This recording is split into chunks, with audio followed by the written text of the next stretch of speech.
नमस्कार दोस्तों, आज हम समझेंगे पृथ्वी के बारे में कि दिन कैसे होता है, रात कैसे होती है, ऋतुएं कैसे बनती हैं। और ये जो सूरज है, इस सूरज का और चंद्रमा का जो है पृथ्वी पर सूर्य ग्रहण और चंद्रग्रहण जो होते हैं वो होते कैसे। जैसे कि पृथ्वी है, ये पृथ्वी का पूरा हिस्सा।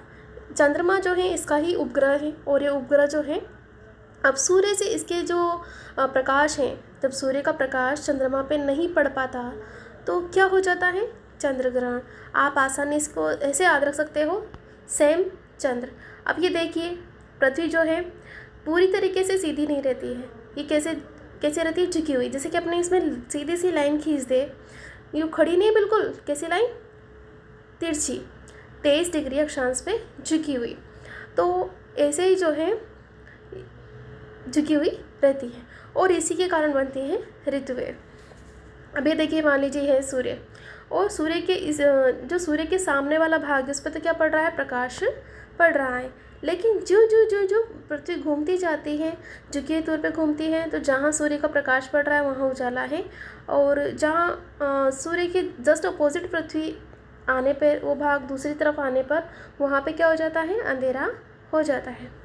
अब ये जो है लाइव है, अभी का जो भी है लाइव है, आप देख सकते हो। इस तरीके से पृथ्वी घूमती रहती है, और ऐसे ही जो बनती है ऋतुएं बनती हैं, और दिन और रात बनते हैं। जैसे ये अभी भारत का भाग है, ठीक, भारत का भाग है। अभी यहाँ पे जो है इस समय के अनुसार भारत में आपको डार्क दिख रहा होगा, यानी अभी रात हो चुकी है। और आप देख रहे होंगे कि इस वाले भाग पे क्या हो चुका है, दिन हो चुका है। वापस से इस वाले भाग पे अब जो पृथ्वी घूमती आ रही, तो सूर्य के चारों ओर घूमती है ना, तो आप सोच रहे होंगे इधर वाले भाग में प्रकाश, इधर वाले पे तो चारों ओर घूम रही है, तो वो जो लाइव पोजीशन है वो दिखाई जा रही है। इस प्रकार अपन समझ सकते हैं कि पृथ्वी है वो कैसे घूमती है, कैसे दिन रात बनते हैं, कैसे ऋतुएं बनती है।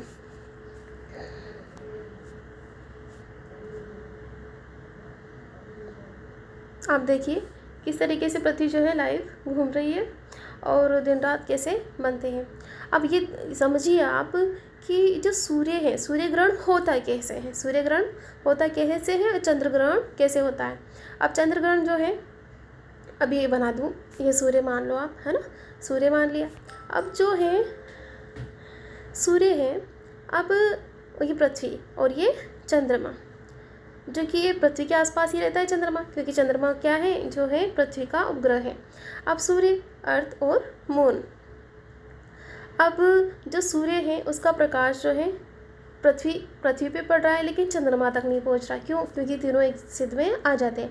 आप तो इतना सा याद रख सकते हैं, यानी सूर्य यानी सन, अर्थ और मून जब एक सिद्ध में आ जाते हैं तो क्या होता है, चंद्रग्रहण। अब ये देखिए, सूर्य और ये अर्थ, और ये बना दूँ वापस मून। अब जो मून है, मान लो ये यहाँ पे स्थित है, ठीक, यहाँ पे स्थित है, और ये अपनी स्थिति से धीरे धीरे धीरे धीरे धीरे धीरे धीरे जो है आगे बढ़ रहा है, और ये आ गया सूर्य और पृथ्वी के बीच में, ठीक, ये यहाँ स्थित हो गया। अब जब भी इस पे जो है सूर्य का प्रकाश पड़ेगा और पृथ्वी तक नहीं पहुँचेगा, तो क्या होगा, सूर्य ग्रहण। जैसे कि अभी मान लीजिए, अभी ये सूर्य का प्रकाश जो है पृथ्वी तक कम मात्रा में पहुंचता है, यानी इसका कुछ भाग इस पे ऐसे दिखता है जैसे दाग के जैसे। अब ऊपरी वाले भाग में तो आपने को प्रकाश दिख रहा है, लेकिन जिस वाले भाग में ये आता है आड़ में, वहाँ पे इसकी क्या बन जाती है, सूर्य की छाया, और इसी को बोला जाता है सूर्य ग्रहण। आप इसको समी याद कर सकते हैं, SME, समी, यानी सन, मून और अर्थ, समी होने पर क्या बनता है, सूर्य ग्रहण। और जो है चंद्र ग्रहण कब बनता है, चंद्रमा, यानी सेम चंद्र याद कर सकते हो ना, यानी इस वाले भाग का जो है पृथ्वी पर कोई प्रभाव, पृथ्वी पर जो है प्रकाश ऊपर वाले भाग में पहुंचता है, नीचे से पहुंचता है, लेकिन बीच वाले जो भाग है उस प्रकाश नहीं पहुंच पाता, इसे बोलते अपन सूर्य ग्रहण।